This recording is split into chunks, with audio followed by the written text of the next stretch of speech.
Hello student.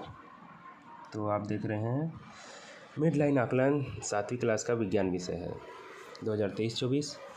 पहला प्रश्न देखते हैं। पृथ्वी का अपनी धुरी में घूमने के कारण दिन और रात होता है। ठीक है, इस तरह से आप लोग भी दिन रात लिख लेना। उसके बाद पृथ्वी की सतह का लगभग 71% भाग जल से ढका हुआ है। ऐसे तो पुस्तक में 3/4 बोला था, 3/4 ऐसे। ठीक है, लेकिन यहाँ प्रतिशत लिखा है इसलिए जो है 71 डाल दिए।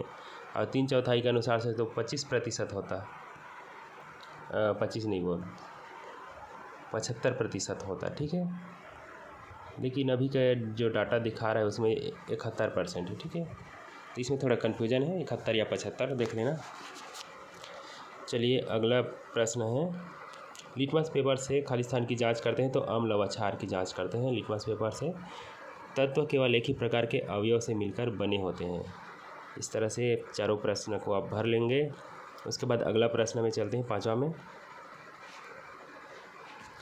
तो यहाँ पर लिखा है, देखिए, पौधे में पाए जाने वाले ऊतकों के नाम लिखिए। तो पौधे में 2 प्रकार के संवहन ऊतक पाए जाते हैं करके लिखा है यहाँ पर। पहला है जलवाहिनी जाइलम, दूसरा रसवाहिनी फ्लोएम। ठीक है, दूसरा प्रश्न है मस्तिष्क कौन सी गुहा में स्थित है। तो इसका उत्तर लिखा है मस्तिष्क का शरीर का एक कोमल एवं महत्वपूर्ण अंग है तथा खोपड़ी के अंदर सुरक्षित रहता है। इस तरह से इसका उत्तर लिखा गया है। और 6वां का पहला है दूध वाले हमें दूध देते समय किस मापक इकाई का उपयोग करते हैं। तो दूध वाले हमें दूध देते समय लीटर मापक इकाई का उपयोग करते हैं। तो लीटर में जो माप के देते हैं उसी के लिए लिखा गया है। चलिए इसका जो है इसको आप लोग वीडियो रोक कर लिख सकते हैं। अब हम जो है इसके 7वां प्रश्न में चलते हैं। 7वां नहीं, इसी का है, 6वां का देखिए आगे। निम्नलिखित में समय को मापने की इकाई को बढ़ते क्रम में लिखिए बोल रहा है। तो सबसे पहले सेकंड छोटा है, उसके बाद मिनट, मिनट के बाद घंटा, घंटा के बाद दिन। ठीक है, तो इस तरह से बढ़ते क्रम में आप लोग भी लिख लेना। संदीप को बुखार है। डॉक्टर संदीप के बुखार को मापने के लिए किस यंत्र का उपयोग करेंगे। तो इसका उत्तर लिखा गया है बुखार को मापने के लिए थर्मामीटर का उपयोग करेंगे। ठीक है सर, थर्मामीटर से ही बुखार को मापा जाता है। 7वां है पौधे में 2 तरह के संवहनी ऊतक होते हैं, उनका नाम लिखिए।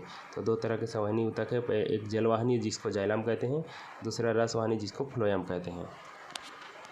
और उसके बाद है इसका दूसरा प्रश्न, प्लास्टिक, चाक, लोहा, तांबा, कांच की नली, छड़ी एवं इस सुचालक कुचालक में इसको बांटना है। तो सुचालक में लोहा, तांबा, एल्यूमिनियम आएगा और कुचालक में प्लास्टिक, चाक, कांच की नली, लकड़ी की छड़ी। ठीक है, तो वही है जो जिसमें जो बिजली चला जाता है उसको सुचालक बोलते हैं, जिसमें बिजली करंट नहीं जाता उसको कुचालक बोलते हैं। तो इसको भी आप लोग भर लेंगे वीडियो को रोक के या पॉज करके या जैसे भी हो। अगला प्रश्न देखते हैं 7वां के बाद। 8वां, विश्व में केवल 1% जल ही पीने लायक है। इस जल को संरक्षित करने के उपाय लिखिए ताकि आने वाली पीढ़ी को जल उपलब्ध हो सके। तो इसका उत्तर लिखा गया है, देखिए, जल एक अमूल्य उपहार है, इसका संरक्षण बहुत ज़रूरी है। जल संरक्षण के लिए निम्न उपाय कर सकते हैं करके लिखा है। पहला है टपकते या बहते नल को बंद या ठीक करें। दूसरा में जितना पीना हो उतना ही पानी निकाले लिखा है, मुझे थोड़ा सा मुश्किल हो रहा था पढ़ने में। तीसरा, वर्षा जल का उचित भंडारण करें। चौथा है वाटर हार्वेस्टिंग तकनीक का प्रयोग करें, ऐसे करके। ठीक है, 4 नंबर के लिए इसने 4 उपाय लिख दिए हैं। 9वां प्रश्न देखिए, निम्नलिखित जंतुओं के श्वसन अंग के नाम लिखिए बोल रहा है। तो मछली का ये देखिए गलफड़ा लिखा है, गाय का फेफड़ा, मेढक का त्वचा और केंचुआ का भी त्वचा। ठीक है, आप लोग भी ऐसे लिख लेंगे। दूसरा प्रश्न है प्रकाश के स्रोत के नाम लिखिए। प्राकृतिक स्रोत किसे कहते हैं, जो इंसानों ने नहीं बनाया। ठीक है, जो अपने आप प्रकाश देता है। तो सबसे बड़ा जो है सूर्य है, सूर्य के प्रकाश से ही पूरा दुनिया दिखता है। ठीक है, उसके बाद चंद्रमा है, तारे हैं, जुगनू है। ठीक है, ये लोग भी प्रकाश के प्राकृतिक स्रोत है, लिख लेंगे इसको। इसके बाद इसका अगला प्रश्न देखते हैं। अब बोला गया है कृत्रिम स्रोत के नाम लिखिए, यानी कि जिसको इंसान ने बनाया है। तो बल्ब है, टार्च है, मोमबत्ती। आपको जो और कुछ पता होगा उसको भी आप लिख सकते हैं। उसके बाद 10वां प्रश्न है सूर्य के प्रकाश की उपस्थिति में पौधों के क्लोरोफिल प्रकाश संश्लेषण की क्रिया से अपना भोजन बनाते हैं। समीकरण को रिक्त स्थानों में भरिए बोल रहा है। तो कार्बन डाइऑक्साइड है, फिर धन जल है, फिर यहाँ पर देखिए इसने छोड़ दिया था सूर्य प्रकाश और भोजन को। आप चाहे तो सूर्य प्रकाश के नीचे में ना ऐसे क्लोरोफिल लिख सकते हैं, ठीक है। क्लोरोफिल कहाँ है, यहाँ लिखा है देखिए क्लोरोफिल, उसी को जो है इस रुकिए एक बार थोड़ा से, ऐसे जो लाइन है ना यहाँ पर सूर्य प्रकाश, तो ऊपर में सूर्य प्रकाश लिख देना, नीचे में क्लोरोफिल लिख लेना, ठीक है। फिर भोजन और ऑक्सीजन भी लिख सकते हैं, ठीक है। इसका दूसरा प्रश्न, अमीबा तथा हाइड्रा किन अंगों द्वारा भोजन ग्रहण करते हैं। तो अमीबा कुटपाद नामक संरचना के द्वारा तथा हाइड्रस स्पर्शकों के द्वारा भोजन ग्रहण करता है। लिख लेंगे आप लोग भी ऐसे ही। 11वां प्रश्न है, रक्त कणिकाएँ कितने प्रकार की होती हैं, उनके कार्य लिखिए बोल रहा है। तो देखिए रक्त कणिकाएँ मुख्यतः 3 प्रकार के होते हैं।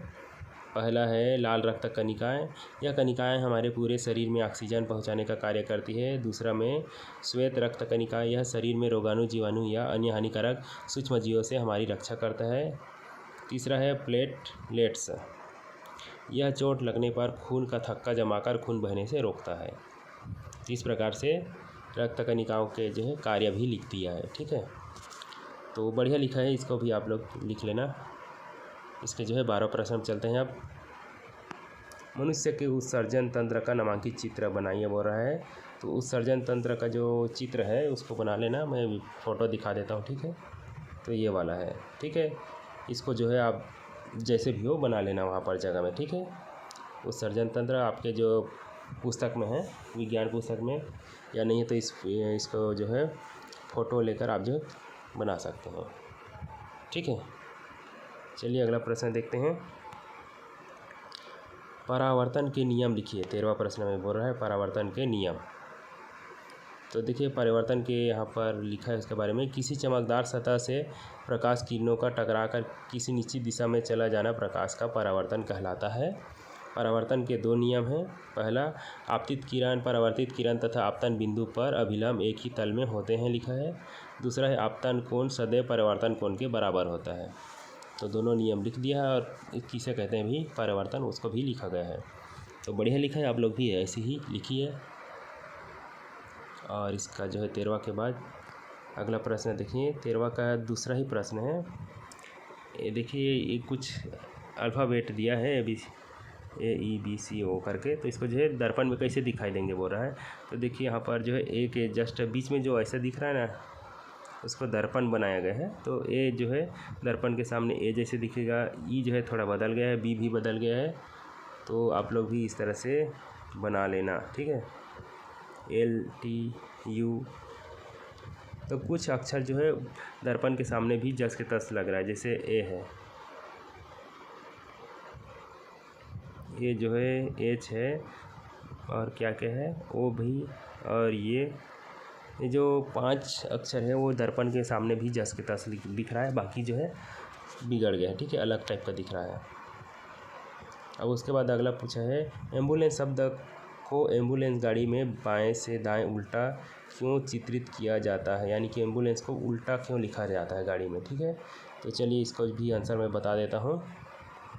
इसका आंसर मैंने रखा है, कहाँ पर है वो, यहाँ है।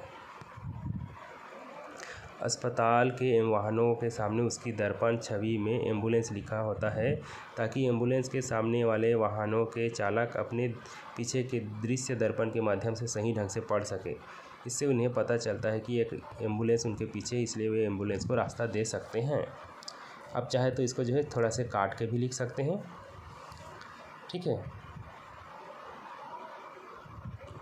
यहाँ से भी लिख सकते हैं, एम्बुलेंस के सामने वाले वाहनों के पीछे दृश्य माध्यम से सही ढंग से पढ़ सके, ऐसा करके भी, ठीक है। तो यही है इसका आंसर। इसको वहीं पर लिख लेना एम्बुलेंस वाले प्रश्न की जगह में।